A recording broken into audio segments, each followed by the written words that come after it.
Kasi magkano yung charge nag-deliver? 500, 600? 550? O, pang tagay ko na yan, pang pulutan ko na. Yo, what's up mga lods? GR New TV again. Nandito pala kami ngayon sa mall ng Taguig.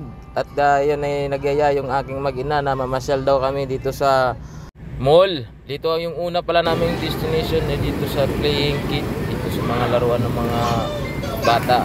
At yan ay tuwang-tuwa na naman ang aking bunsong anak.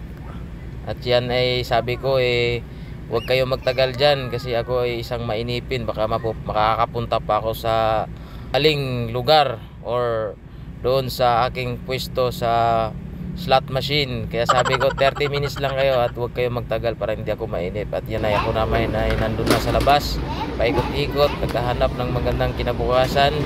At yan ay tapos na nga sila. At pupunta na rin kami sa grocery para mamimili ng mga kailangan sa bahay. At ito naman yung aking bunso.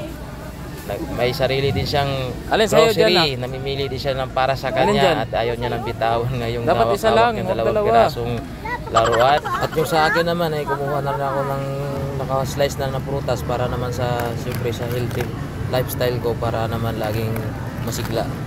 At naisipan din ng aking asawa na pupunta sa appliance center dahil gusto niya bumili ng washing machine. Hirapan daw siya sa washing machine naming luma na dryer lang at saka washing, kaya hindi gusto niya yung matic na washing machine para hindi nasasakit yung kanyang kamay.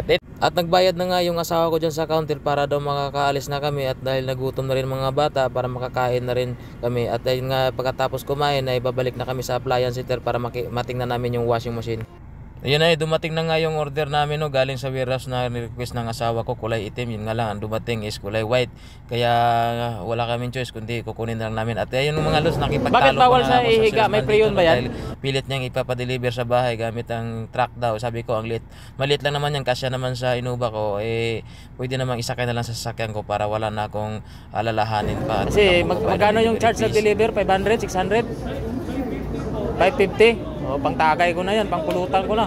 Yun nga, pinipilit ko talaga na isakay na lang sa inuba ko para hindi na ako magbabayad ng delivery fee. Kasi alam ko naman sa sarili ko na kasya naman talaga sa sasakyan ko. Okay ka lang dyan, Nak? Sasakyan ko yan.